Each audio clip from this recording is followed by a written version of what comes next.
The history of the Obersalzberg during the Third Reich is characterized by multifaceted changes that both symbolically and practically reflect the exertion of power and ideological alignment of the Nazi regime.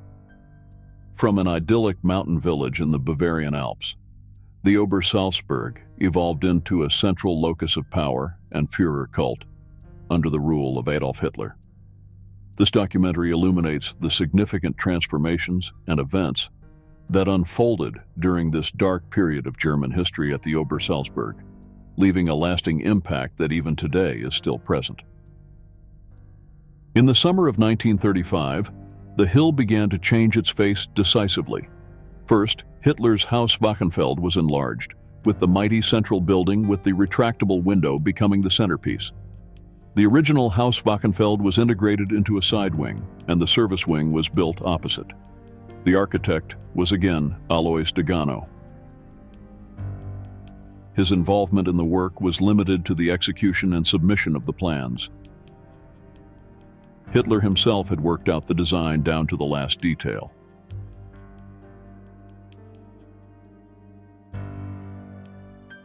The focal point of the Berghof was the 285 square meter hall, by far the largest room in the house. The ceiling was adorned with a coffered ceiling made of solid wood. Valuable paintings by Bourdonnais, Spitzweg, and Feuerbach emphasized the dignified atmosphere of the room. Upstairs was a seating area with a fireplace. Downstairs, a smaller seating area, the famous large retractable window, and a globe. In front of it stood a Bechstein grand piano, in memory of Hitler's former patron, the manufacturer Edwin Bechstein. One of the paintings could be folded up, because behind it was a wall opening for film screenings.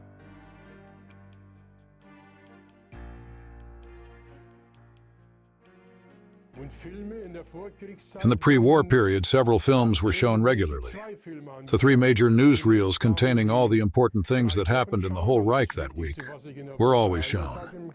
The UFA, the Bavaria, and the Fox newsreels. And then there was usually a color film. On January 14, 1941, the film Cora Terry was shown. Mussolini was also there that evening.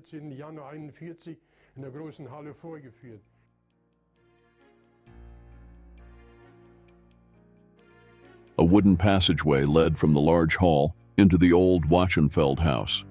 The adjutants and secretaries sat here during large meetings. The adjoining conservatory led to the terrace.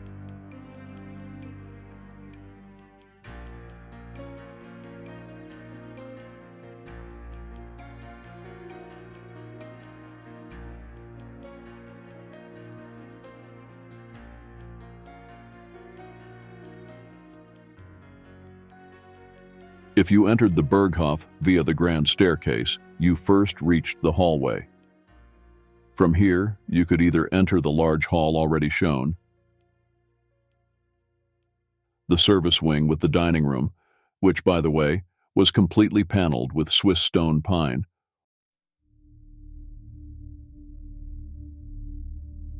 or to the staircase leading to the second floor.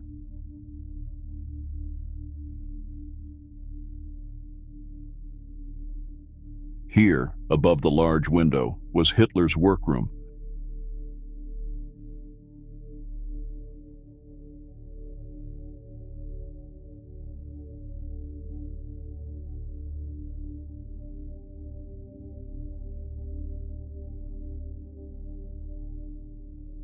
His private living and sleeping quarters.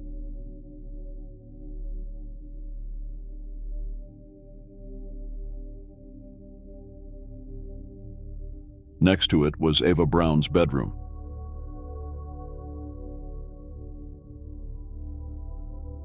When Hitler was present in the Berghof, his secretaries, Herr Schroeder and Daranowski, and his adjutants were accommodated in the simple bedrooms on the second floor.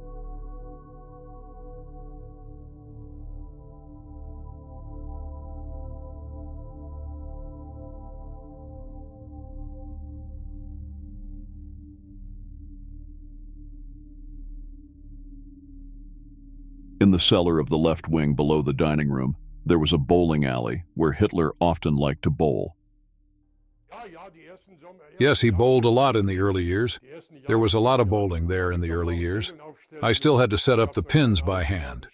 There were no automatic bowling machines back then. The guests sometimes bowled a lot too. Miss Brown and her companions also bowled a lot. But from the beginning of the war, or from 1938, when the whole Berghof developed more and more into a state-run business, this became less and less, and there was almost no bowling at all.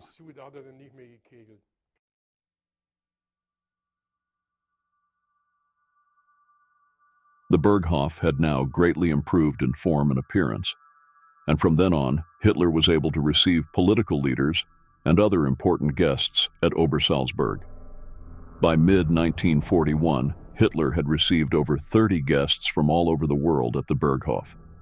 These included the Italian Foreign Minister, Count Ciano,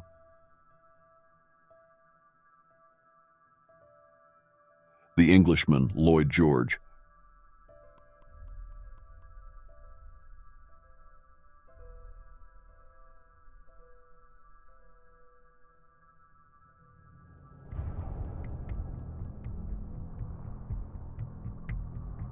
Prime Minister Neville Chamberlain,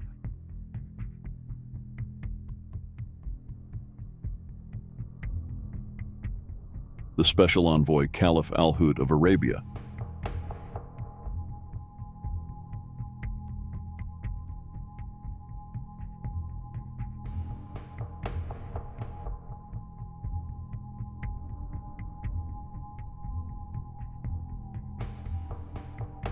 King Boris of Bulgaria, Benito Mussolini, the Duke and Duchess of Windsor, the Japanese Ambassador General Oshima, and many others.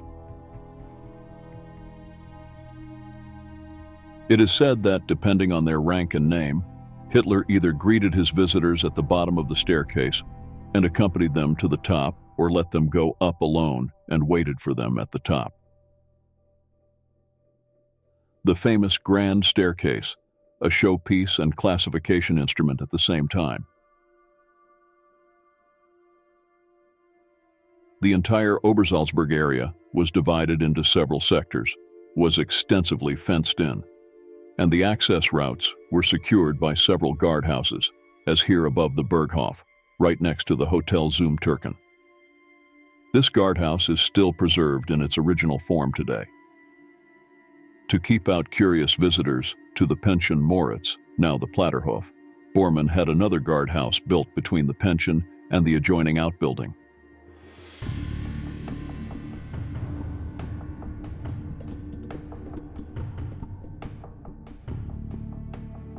The third guardhouse stood directly diagonally below the Berghof and guarded the Obersalzbergstrasse coming from Berchtesgaden. At this point, it is interesting to know that all car traffic was routed via the road from Unterau to Obersalzberg. Only a few people besides Hitler were allowed to use the Obersalzbergstrasse from Berchtesgaden.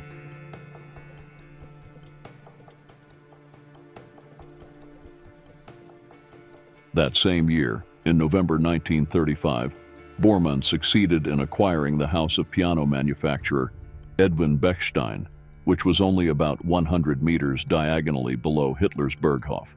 The Bechsteins, who were among Hitler's first sympathizers and financial backers, voluntarily made the house available to the NSDAP. Bormann had the Bechstein house converted into a guest house. Political figures and state guests of the Führer were accommodated here. Bormann also converted the former Pension Moritz into a guest house for political figures. After the property had changed hands several times, it was acquired by Bormann in 1935 and taken over as an office building for the Obersalzberg administration.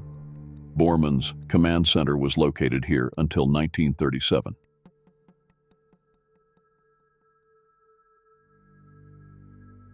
(1936) Many residents of the mountain were plagued by the terrible uncertainty of whether one or the other would have to sell their property to Bormann.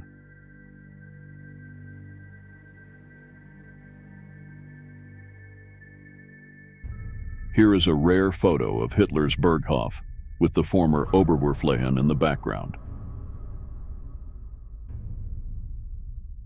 The Tegernsee architect, Alois Digano, only completed a few of the projects he started, and was then replaced by the Herrschingen architect Roderick Fick, pictured here on the left next to the engineer Fritz Todt. While the Hotel Zum Türken was being converted into the headquarters of the Reich Security Service, Bormann was looking for prestigious accommodation for guests on the Obersalzberg.